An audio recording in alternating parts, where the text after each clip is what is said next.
Um, I think for me, it was more or less of I think I knew this was going to happen if I'm being honest. The first set of days in the cadaver lab trying to just do some stuff around anatomy pretty much just told me that I don't think I see myself doing, medical sciences for so too long.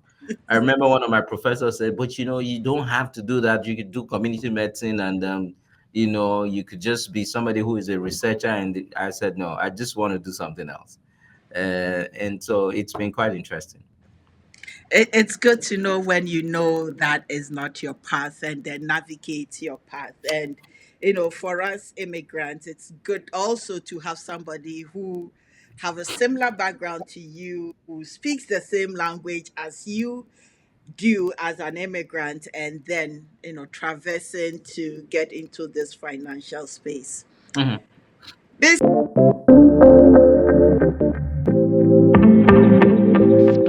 See, it is great to have you on the podcast. Guys, welcome to another beautiful episode of the Nana Yaa Yeboaa podcast. I am with my brother from another mother. So Bisi is a licensed financial professional and retirement planning specialist with over 2 decades of experience in the financial services industry. And if you listened to us previously, we're talking about his background in medicine, from medicine to finance, which is a huge, two different aspects of life, but it's equally important to life. So as we take care of our physical health, he helps us take care of our financial health. So whichever avenue you decide to look at it, it is health focused, financial health or physical health. So BC, your focus is on individual personal finances for individuals, families, and small business owners, as well as building and transferring wealth over time. We are in uncertain times, and I think previously when we were supposed to have this conversation, we weren't in these difficult times, but it Sure. looks like it's critical now. This is the perfect time for us to have this conversation about financial health and wealth and everything. Welcome to the Nana Yaa Yeboaa podcast. First and foremost, I want to say thank you for having me, Nana. I know it's been long term coming. We should have done this a long time ago. But I'm really very grateful that we are having the chance to sit down today. And just as you said, perhaps this is the right time for us to be sitting and not when we were supposed to sit. So I'm Yes. glad that we're doing this today. Exactly.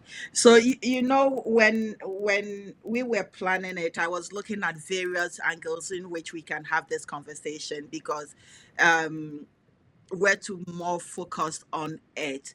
But what I want us to focus on, my intention is for us to look at financial survival, smart financial planning in these uncertain times. So you can walk us through whether a person is earning 50,000 a year or whether they're earning about 100,000 plus a year.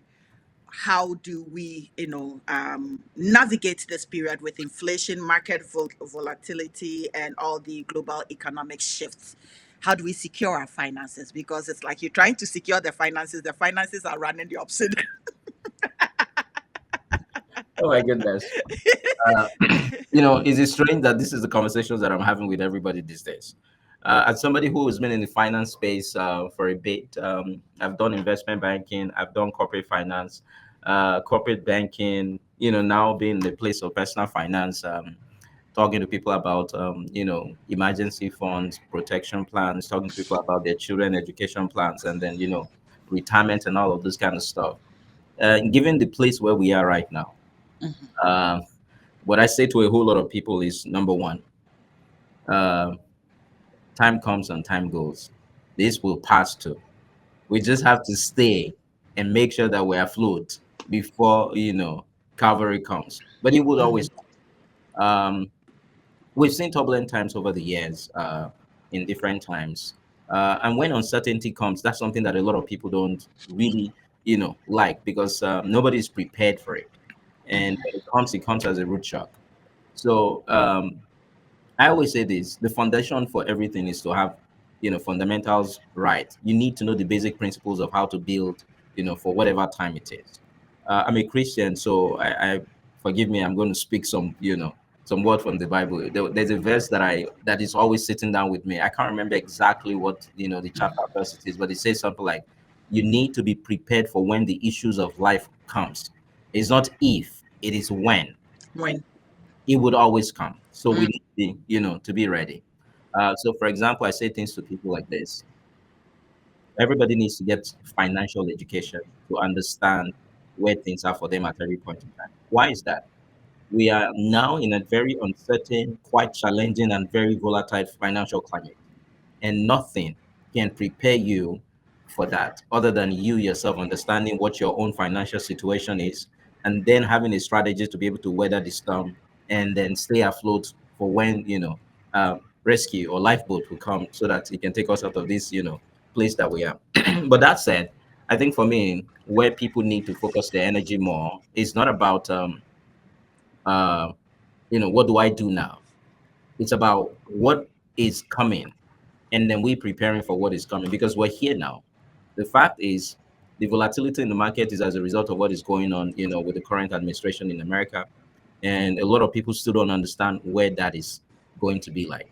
But then I think Mhm. about this administration is just a couple of days older than 2 months, and we're going 4 whole years. So if we need to be prepared, because I mean we don't know what is coming. So what should we be doing today? If you're Mhm. lucky to still have a job, and whatever happens to you has not affected your job, I mean, I congratulate you. But here's the thing here. Many of us have been in the place where lifestyle inflation is what brought us to where we are today. So we need to sit down and begin to realign what our financial goals are, and then begin to budget appropriately. And we need to be disciplined about the things that we're doing with our money and also with our life, basically, so that we are well prepared for whatever is coming. So when I talk to people about, you know, taking care of your personal finances, I always talk about building a financial foundation that is solid enough, so that regardless of whether the storm, rain, sun that comes, that financial house can withstand the test of time, right? So, break it down further. When you say building a financial foundation, what does that mean? I mean, think about With somebody who wants to build a house. What do you take care of first? You have to build a very solid foundation for whatever structure that you're going to put on it. Does that make sense? The other day, I was it does, but I mean, when you ask me what do I put first, I was thinking of cement, I was thinking of sand, I was thinking of wood, I was thinking. That's how my brain is working. So okay. that's why I asked that Let's question. expatiate that a little bit. Uh-huh. Let's expatiate that a little bit. I mean, I always talk about foundation because things would always happen. Let me give you an example of something that recently, caught my attention in the news. Um, there was an earthquake in Myanmar, and then Miami, yeah. and Mm-hmm. I was in Thailand in 2023, and I could see some of the places that I was. There's a particular hotel that I stayed in, and then somebody was swimming in that same swimming pool that I swam in. And when that tremor came, Mm-hmm. there was a video that was released how this guy ran out of the pool, and then everybody was running all over the place. That was a 28-story building, where the pool was. So you can imagine if, heaven forbid, that person, was swept away from there. Oh, But that was the water that was pouring oh over yeah, the edge. I saw. and think about this, right? The buildings still stand. Mhm. Why? They knew that that area is prone To to earthquakes. earthquake. So the people who built that already put some mechanism in place, to an extent, to help them to withstand, all this movement when that happens, right? Hmm. So let's bring that down to when you talk about personal finances. When I talk to people and people ask me questions, everybody wants to talk about savings and investment, and which is not a bad thing, okay? But the reason why we could save, we could do whatever it is that we do today is because we can earn income. So the first thing people need to know is that, how can I guarantee that I can keep having income no matter what happens? Because see, the people who say cash is king, they understand what they're talking about. Cash is kingdom, actually. Because at the end of the day, you know, it doesn't matter. If you don't have cash, you're going to be in a very tough place. So let's talk about why, first and foremost, what we need to look at is to build a proper protection plan for ourselves. And it's mainly because of income. And to also protect the lives that we have today and the health that we're able to use to be able to work. And more importantly, to be able to also protect those savings and assets that we've built over time. What do I mean by that? Heaven forbid that I can't get home today. Say I drive out of this office and then I run into an accident and then I become disabled from there. I can't work going forward. Somebody's still going to have to pay my mortgage tomorrow. Electricity still needs to be paid. Water needs to be paid. Food needs to be on the table and all of those kind of stuff. So how do I make sure that I have a proper protection plan in place to take care of when the issues of life eventually comes? That's the first thing.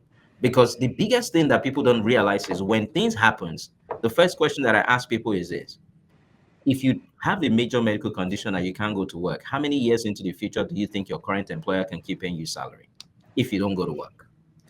And let's say, they pay you for a year, the most generous one of them. After that, and you still can't work, how many years into the future can your current savings take you if you keep, depleting it without adding to it? Then a lot of us have so much debt, credit card, student loan, auto loans, personal loans, line of credit, and then mortgages. How do we make sure that we get ourselves out of debt over time? Most importantly, get out of consumer debts that are very expensive and punitive. I mean, I can understand some debts are good because you're using them to generate additional, asset and all of those kind of stuff or cash flow. But there are some debt that are just, outrightly stupid. We need to get out of those. And then have emergency fund that can take us, to what happens if I lose my job, for example? What happens if my business is not doing what I expect it to do? Let's say maybe my vehicle breaks down or a major appliance in the home breaks down. And then, we begin to talk about the investment for the future.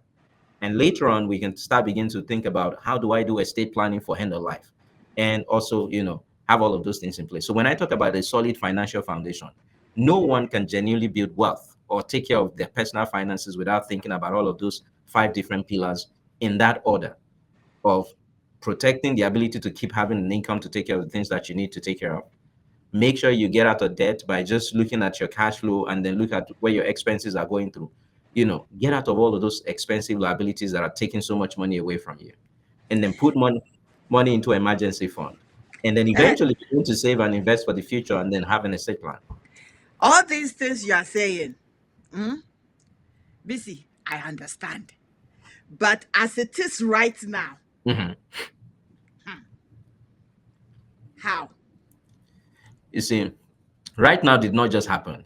Right now was something that we saw coming. Everybody knew this. I mean, every economics person will tell you this.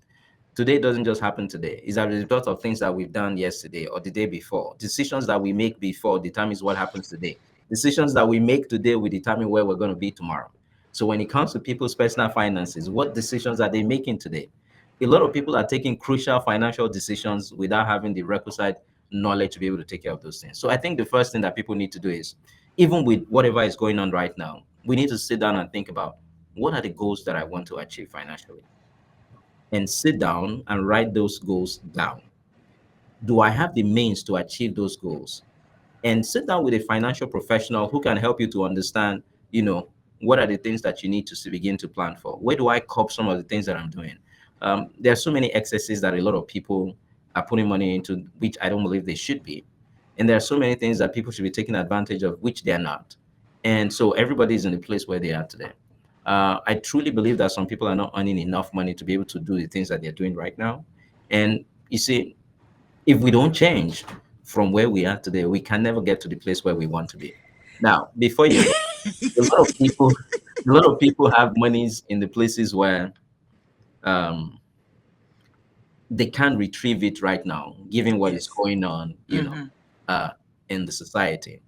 And there's a lot of panic in the system because, oh, my money is going down. I have money in this stock, I have money in that, and my money is going down. Should I take it out? Should I not? And all of those kind of stuff, that the questions that I hear from people. If you're one of those people and you're listening to me today, Don't take emotional decisions based on what is going on right now. This is the best time for anybody to get into the market if they want to get into the market. If you are already in the market and you want to get out, this is the wrongest time to get out of the market, because you probably lost most of the money that you put in there. But a lot of people will get out of the market because they feel like, oh, I want to preserve what it is that I have left. I don't want to lose everything. Many people are always timing the market as against looking at the number of times they've been in the market. Staying in the market over time always pays off, but a lot of people are looking for the quick wins and the quick gains, so they're always timing the market. When should I get in? Oh, if I get in now, this thing is going up. One of the greatest investors of all time is Warren Buffett. And for me, as a young person, when I was in business school, I read so many of these books, and it's always doing this annual, letter to his, Yes. investors. And constantly, I remember one of my professors of economics, Michael will say, remember what Warren says every time. Number one, do not lose money. And then number two, always remember number one. Those are the two advice, you know, these people every time. Mhm. And so for me, I think where we are at today, many of us will be in a place where we struggle with, should I stay in the market? Because I mean, you asked that question, what do we do right now? If you're in the market, stay in the market. Don't get out. If you want to get into the market, this is a good time because everything is on sale at the moment. So you can get into the So, market.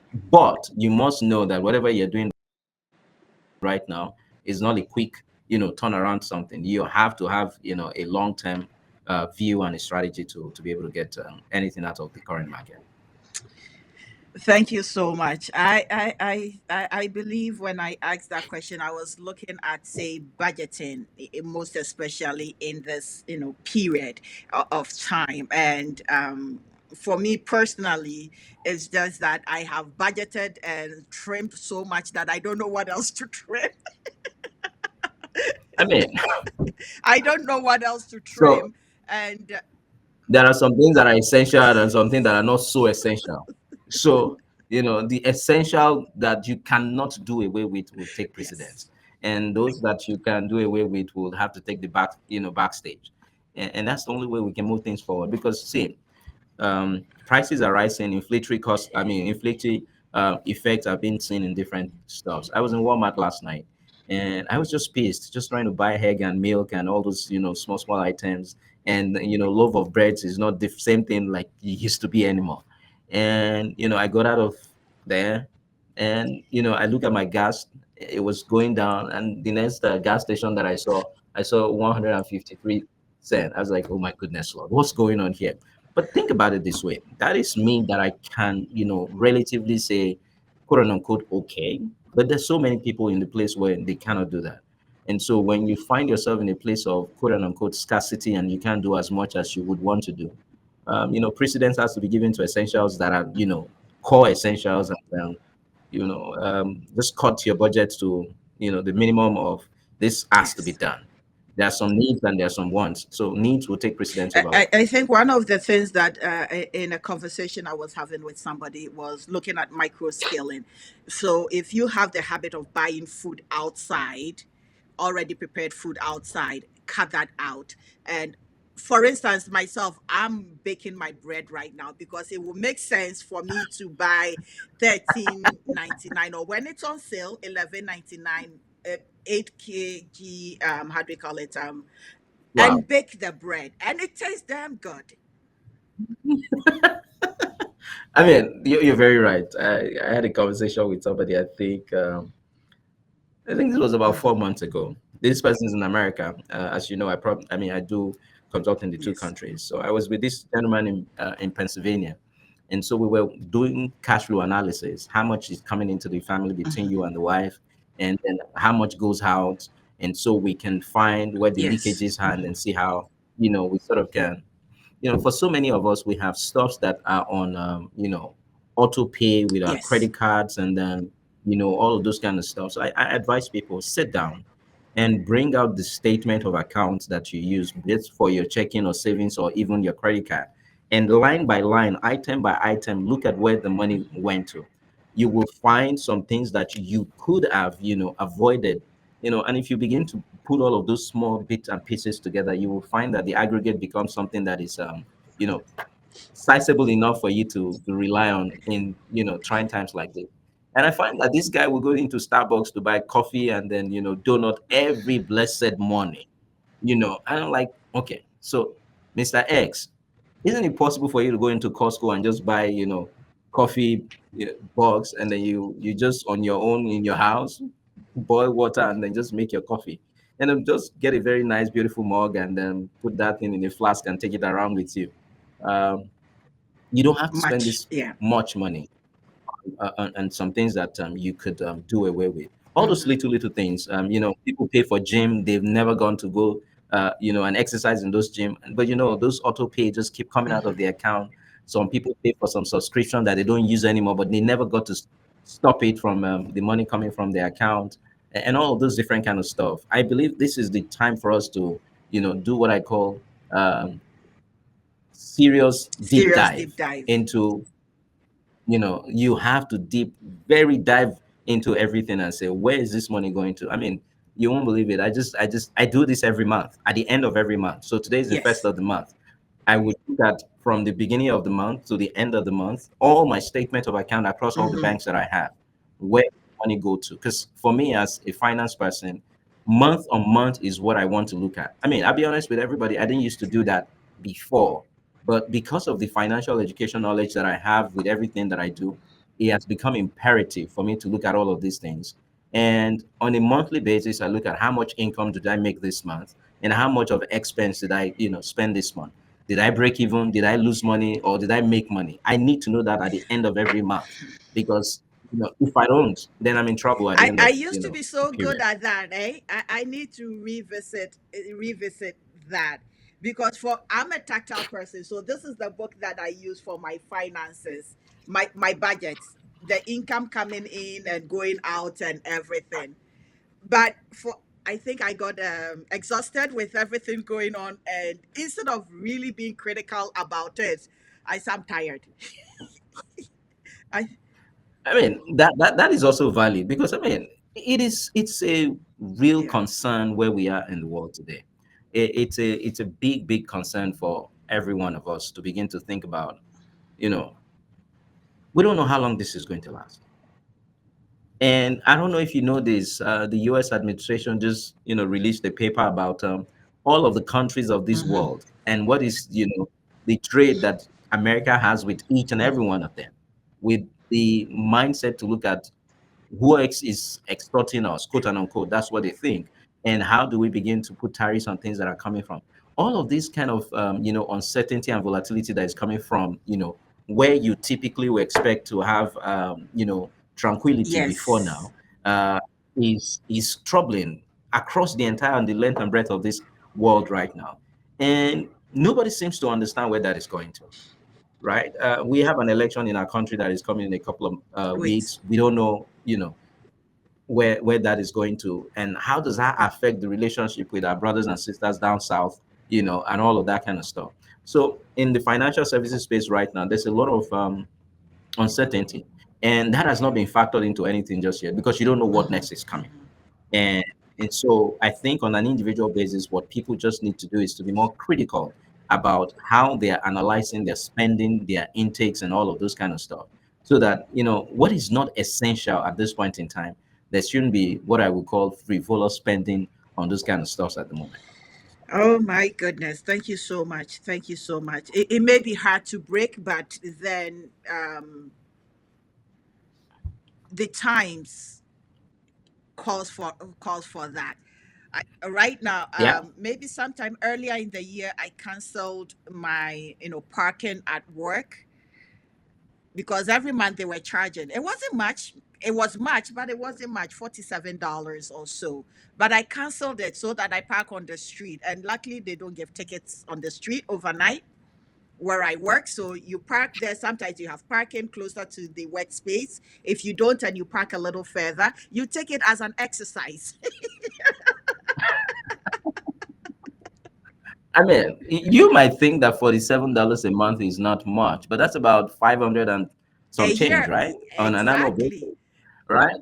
And if you think about some other stuff like, all those kind of small stuff, $50 here, $25 there, $10 there. Before you know what's up, you could find maybe about, say, $200 on a monthly basis that you could scale Yeah. down on, and put into other use. I mean, even if you don't invest it, or you just have it as a backup somewhere, like an emergency that you can fall back on, it changes the Yeah. narrative of I need something, I can't find it because of you know where we are at So, the moment.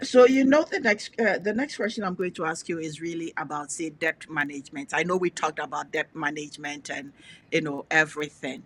So it's like, if a person is relying on credit cards, so in your professional experience and with your professional opinion, what you've seen people do, what's the best way to manage and pay off debt without sinking further? Before I talk about paying off debt, I want to talk about something that I think a lot of people need to understand when it comes to debt.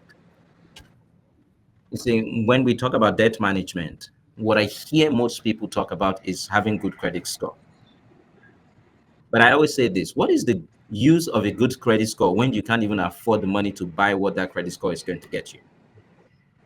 Most people have tons of debts today, and you're told to pay just the minimum payment on a monthly basis so that you can keep your credit score.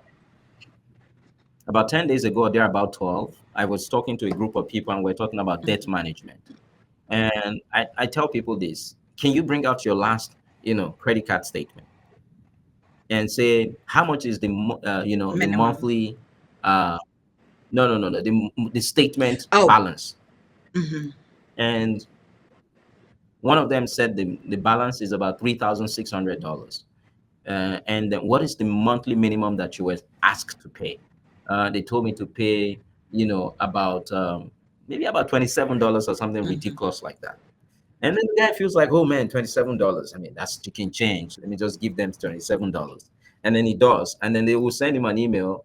Oh, thank you. We received your payment. And then, you continue like that. So the next question that I asked this guy is, how much is the interest rate on your credit card?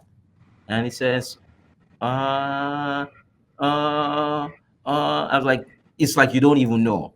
And, I'm thinking maybe, I said, okay, let's check it. And guess what? 21% is what it is. So I tell this guy, I said, let's imagine that you just give them the $27 that you're giving them every time. And at the end of the year, let's even say 30 for ease of calculation, you've given them how much? $360 at the end of the year, right? What is 20% of 3,600? Mm. 10% of 3,600 is 360. So $720 additional has been added to your debt. And you've only paid And you're happy. $360.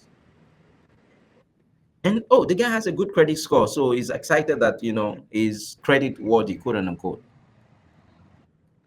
And so I tell people, we need to be smart. So I said, open that your credit card and check, credit card statement. Check page 2 or page 3, depending on how long the credit card statement is.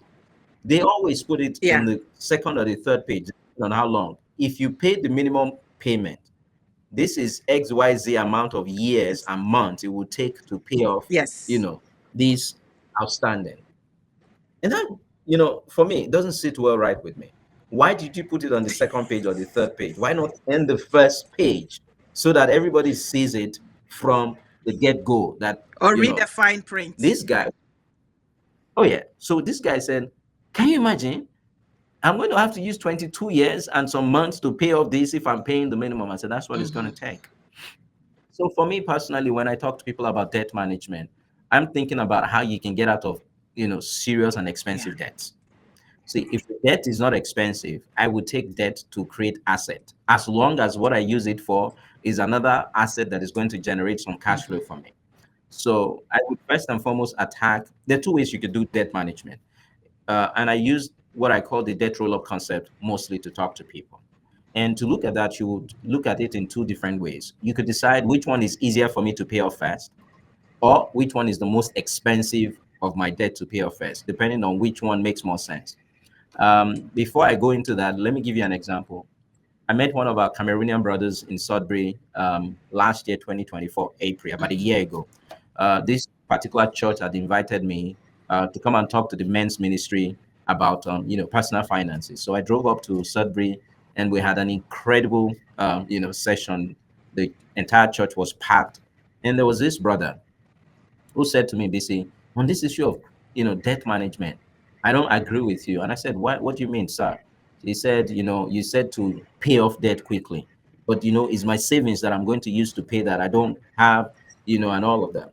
So after the session, I sat down with this gentleman, and we were looking at his situation.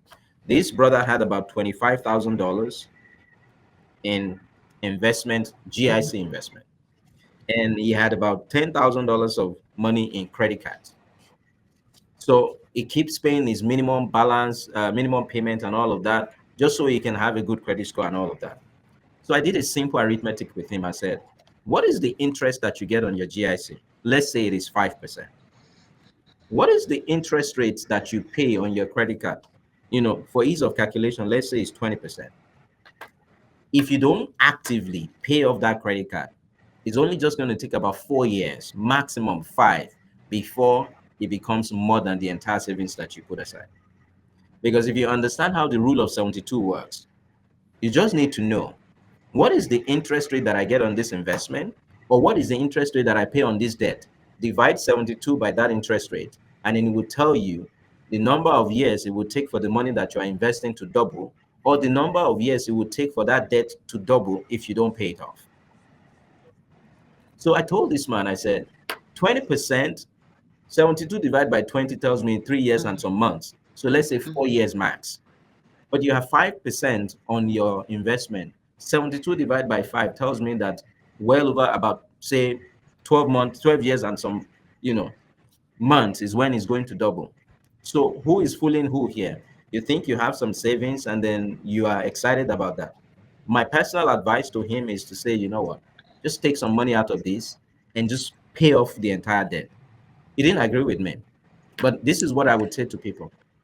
If you don't want to go that, you know, surgical, clinical way and just cut it off at once, you can do it gradually. And the way I would say do it gradually is this. If I know that all of the debt that I have, people have mortgages, people have, auto loans, some of us have credit cards, a lot of people have student loans, from OSAP and the rest of things that they've taken. People have home equity line of credit that they've taken against their homes. Some people have credit cards like departmental store, like Walmart and the rest of them that they have credit card from. You would find some people took money to do home improvement and stuff like that, depending on what type of loans that you have. Put them down on the scale of which one is the smallest to the highest in terms of size of the loan, or which one is the most expensive, the least expensive to the most expensive on the side of the interest rate that you have on them. Now list each of them and say, this is what I'm expected to pay as my minimum on a monthly basis. Write that down as well. Now, can I find extra maybe $100 out of whatever my expenses are today?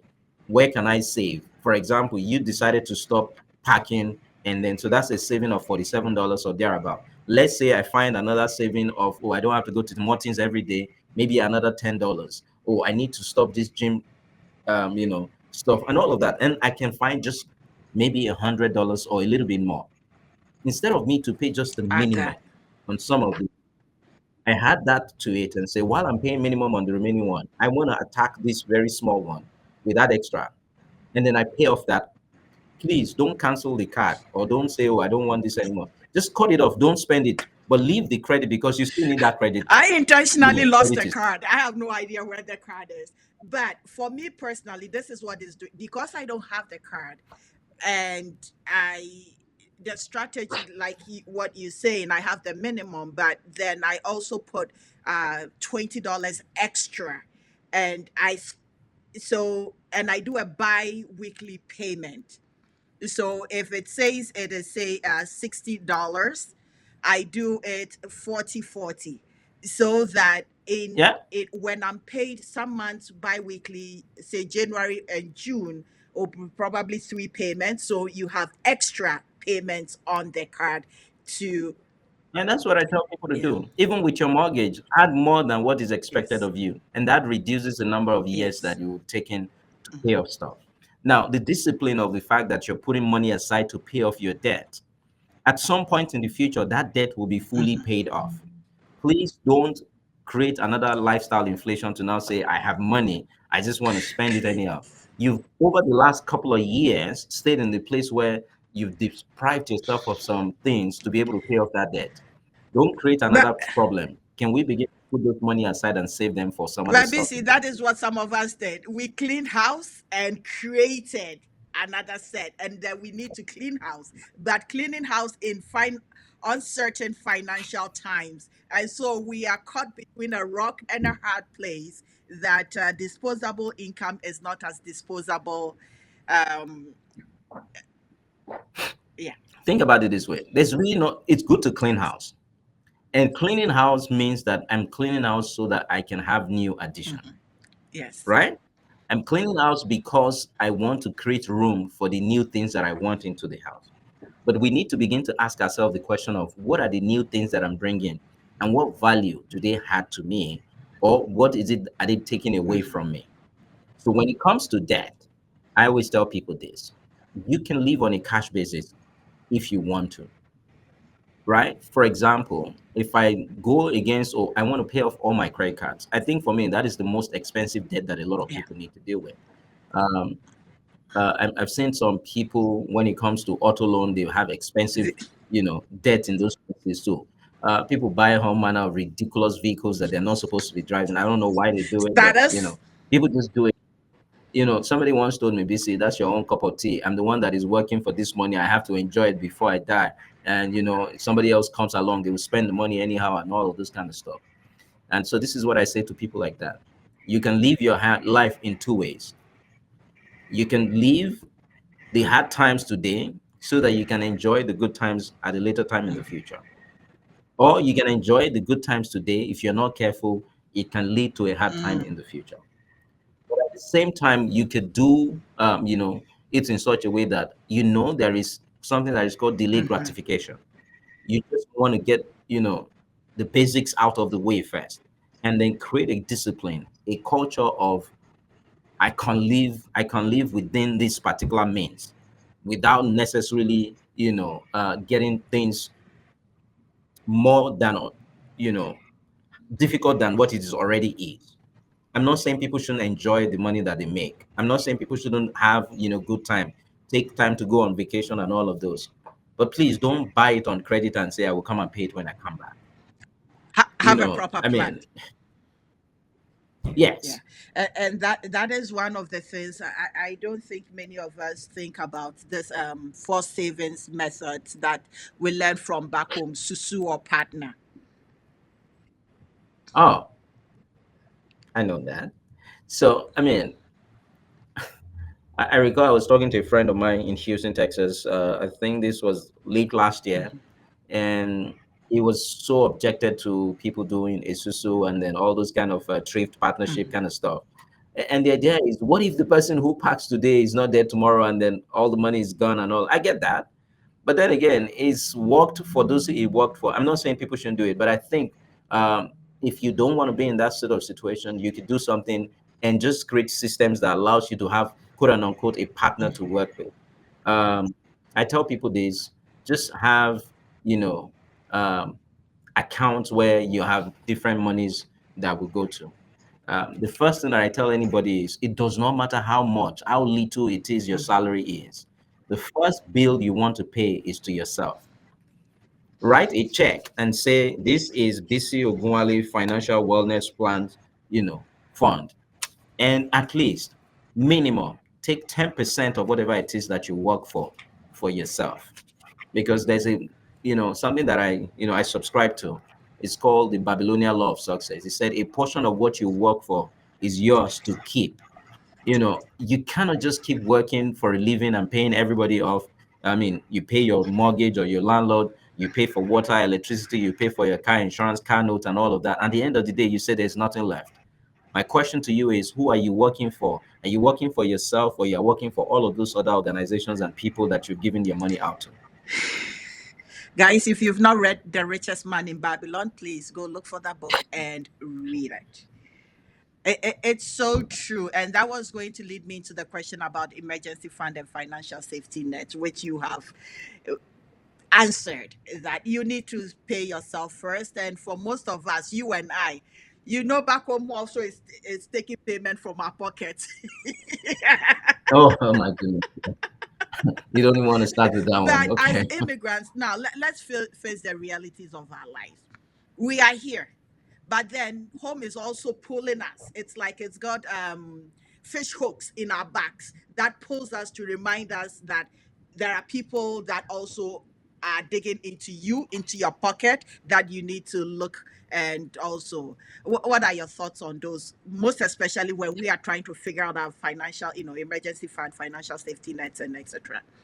in 2025? Brothers and sisters, home is home. Here is here. I mean, I love motherland more than anything else. I mean, I still have families back home in Nigeria that many of whom rely on me for their sustenance, or to also just basically support them in whatever way we can. But you see, it is only not somebody who is strong enough that can support anybody, regardless of wherever they are.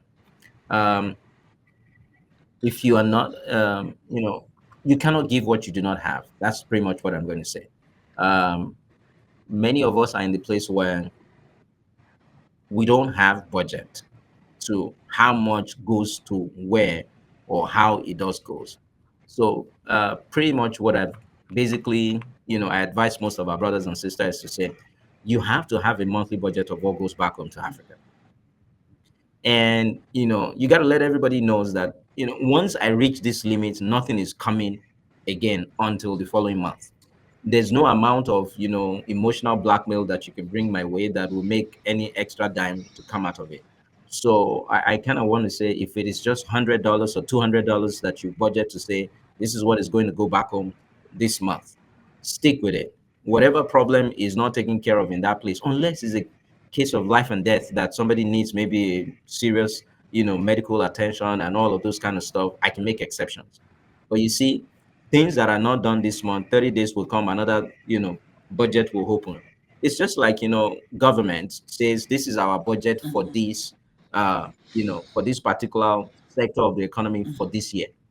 If they're going to go beyond that budget, what do? They go and seek extra budgetary allocation permission from maybe the parliament or the Congress or something like that, because you already budgeted that this is what we want. You have to treat yourself like you are a fiscal unit that has regulatory authorities that you quote and unquote answer to. If you spend more than what you're supposed to spend, you have to be accountable to somebody outside of yourself to be able to help you, to get things done. Many of us are in a place where we don't have any of those check and balances as to how far we can go, and and all of those kind of stuff. So when things come, as long as you see money in your account, oh, don't worry, I think, oh, they need help. And please, don't get me wrong, I'm not saying you shouldn't help people. I'm just saying that you have to have limit for everything that you do. Because at some point, when you need help, you might not get the kind of help that you've given out to people. That's something that I've come to learn personally myself, in so many ways.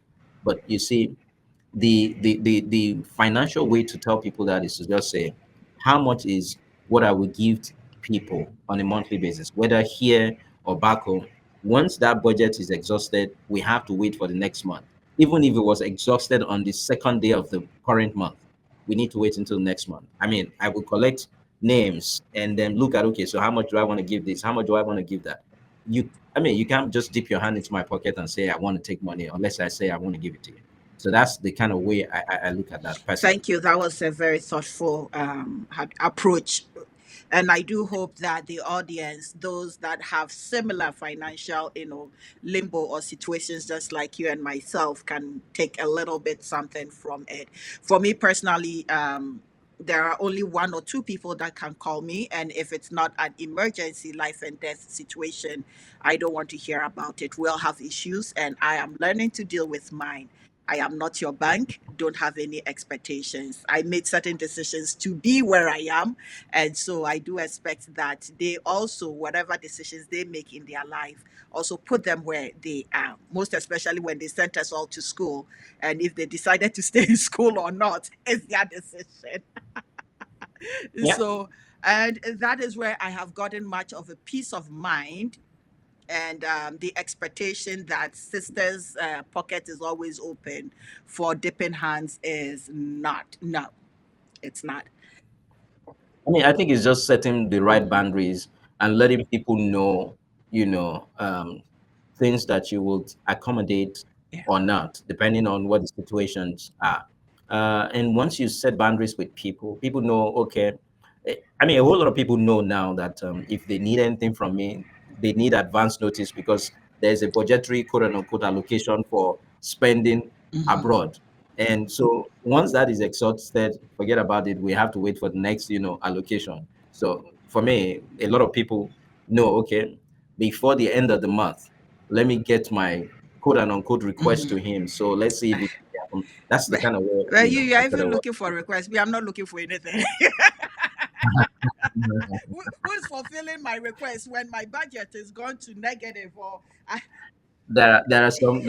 I mean, those requests will come. I have budget for it on a monthly basis. This is the max, and once it goes beyond that, you have uh, to wait for the next month. half of the time these days, my budget is going into the negative, and I'm looking for other ways to cut out more. So, I feel you. And the fact that some months you don't get the yeah, request to fill the amount that you budget, please don't add it to the next month. So just take it back into whatever it is that you budget for that month. If you finish it, that's wait it. for the next month. If you don't finish it, take it back to the, to Yes. the vault. So let's come to this topic of, say, tech and finance. Like, Mhm. with all these digital banking, investing, cryptocurrency development, in your experience and view, what financial technologies do you think some of us should embrace or avoid? Me personally, I Hmm. don't understand crypto. I have tried, I have dug into its history. It's still not making sense to me, no matter how many times I try to educate myself. So I just stay with the old methods of it's a stock. I know the company, it's called Enbridge, and that's what I stick with. But that's me Okay, personally. so without disrespect to anybody who is involved in anything that has to do with digital money, crypto, Ethereum, whatever type of Hmm. coin that you want to call it. Personally, I don't understand it. And I don't dabble in things that I do not understand. I've never put a dime of my money in there, and I'm never going to put a dime of my money in there unless I understand the fundamentals of what it does and how it works and all of that. Just like you, I'm still very old school in the sense of how I think about, investment should be done. Maybe if I don't want to get myself exposed directly to those financial, to some organizations, for example, I will look at different financial instruments that can, give me some level of protection or even quote unquote comfort. So maybe I do, ETFs, maybe I do index funds and the rest of them, so I can be able to partake in whatever is happening in the market. But you see, we can also not run away from the fact that technology is good for us when it comes to talking about, finances. So I'm seeing a lot of people using different, online tools and platforms to be able to channel their trades and then be able to acquire assets and all of that. Again, like I said, I don't do that personally, and mainly because this is where I operate. This is what I do understand. So I know how to pick stuff that I want to be able to do by myself. But for anybody who wants to, dabble and say, "Oh, I want to be able to do self-directed investment," as against using a financial professional to work with, I would just advise you before you take any step, try as much as possible to do a lot of researches around the things that you want to get yourself involved in. Because at the end of the day, knowledge is what makes or mar you in life pretty much. So we need to understand what it is that we're doing. I think the danger that I want people to run away from is outsourcing your life to, other people. A lot of people are very quick to outsource things when it comes to their personal finances, and that really Mm. worries me. Tell somebody that you have something um, wrong with your face, The guy quickly runs to the mirror and is trying to look at the face. What's going on with my face and all of that? And then tell somebody about something is wrong with your money, and it just feels like, oh, that guy is already taking care of it. I don't have to worry about it. When it comes to, what is most important in life, for me, health is number one. And then the second thing that comes after that is wealth, because the two of them work hand in hand. Your health is important. That's why you go and do what we call it, annual medical checkup. You also need to do a regular financial health check as well, because you find that sometimes when you think that the organization that you're working with, or whoever it is that you're working with your personal finances that you outsource them to, sometimes you think that they're working for you, but they might not be working in your best interest. And so every one of us needs to have some level of involvement in understanding the things that you know our money is going into. In any case, you are the one that worked for the money. So you should be asking the question, is the money working the way you want it to work, or is it working for you at all? Because many people do not understand that. But I find that a lot of people just going to go and work, earn living, pay off everything that needs to be paid off, and they want to step back and say, oh, I just want to enjoy my life. You might be thinking that you're doing something good today, but when the troubles of that comes tomorrow, you will still be the same person who is going to bear the brunt of whatever consequences that comes out of it. Not the financial institution that you're working with, not the government of the country or the province that you live in, not the broker that you're working with, not the bank that you're working with, not your employer. Everybody's future is supposed to be in their hands, and then you have to take charge of how things work. Now, I'm not trying to turn you into a financial guru or something like that, but I want people to pay attention to what their monies are going into and how is it working, whether for them or not, so that they can begin to apply quickly if they need to make adjustments and then get things done. I think on the final note, what I want to say in that space is people think that they have time. I mean, Nana, look at it. Today is the 1st of April 2025. Sister, do you think like it feels like we've spent 3 months in this year? What does it feel like when you say, wasn't all 3 or 4 days ago we said Happy New Year? Yes. And here we are. A lot of people would think that they have time. I'm seeing a lot of people in their early 40s, late 30s today thinking that, oh man, I mean, I still have time, I'm strong, and all of that. The question that I ask people today is, are you too busy just working for a living and paying your bills that you're not paying attention to your future? Because people feel like they have time. There is no time. We need to get going and understanding your situation from here on out.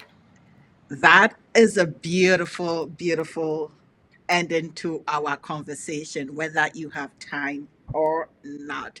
I remember in my early 30s when I really started and got into investing, my idea was for the next 20 years so that I can have early retirement. Well, nobody told me that we will be in these financial uncertain times. And if I had known this one was coming, I think I would have pushed more. But these are the lessons we learn. Make hay whilst the sun When the shines. sun shines. Get your fundamentals together properly so that when we get to these uncertain times, which may come again in the next, God knows, 5 years, 10 years, 20 years down the line. So I think for you and I, we went through 2008 crisis. We um, maybe in a little bit of also COVID also hit with its own. And Mhm. now we are here again in a recession, quote unquote, even though they're not calling it a recession. We all know this inflation and everything is hitting us really, really hard. So, um, final. If you had to give two advice before we leave, what would that be? Number one is, this is not going to be the end of volatility. We will see another volatility. How long before it comes, we don't know. Market would always go up and market would always go down. I want to tell people this. A lot of people think about timing the market to get into the market so that they can make quick gains. It is not about quick wins, it's about winning over a long term period. So the timing of the market is not as important as the number of times that you've been in the market. When you see volatility like you're saying today, when you see the uncertainty that you're seeing today, if you look at it in the real sense of it now, market is going down. But if you look at market over the last 20, 30 years, market has always, you know, gone up. And so if you have been in the market for the last 10, 15, 20 years, you have seen upward swing. But if you got into the market just because we felt like, oh, this thing is about to happen, I get into it and then it dips, then you begin to have problems. So that's number one thing that I want to tell people. Build the discipline of I want to invest and build wealth long term. I'm not looking for short term, you know, riches. That's number one. Number two is also to think about your asset location and asset allocation. So many people believe that you know um, I just need to have this, I just need to have that, and then I would allocate my money in this other and all of those things. That is very important. But also, you need to understand what location is your investment in. Do you understand what your risk appetites are? Do you understand what your investment horizons are?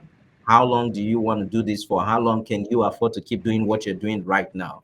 And for so we need to understand what is the the direction that our financial goals for the future taking us, and that can help us to be able to begin to think about what are the things that I need to introduce into building that kind of life that I want for myself. But all of that would only happen if you have good understanding of what you're doing with your personal finances. Because at the end of the day, no one is going to care more about your financial future more than you. On that note, I want to say thank you Excellent. for having Excellent. Guys, this has been an eye opening conversation with BC. If you found today's episode helpful, please be sure to subscribe, share, leave us a comment, and let's keep this conversation ongoing. And follow us on social media. BC, if people are looking for you, where can we find you? Bisi Ogunwale across all social media Okay, platforms. Bisi Ogunwale across all social media platforms, and I'm going to put the link in here. Until next time, stay financially wise and empowered. There is information out there. If you truly, truly are looking for it, you will find it. Have a beautiful day and keep your head above waters. Splice Original. Thank you.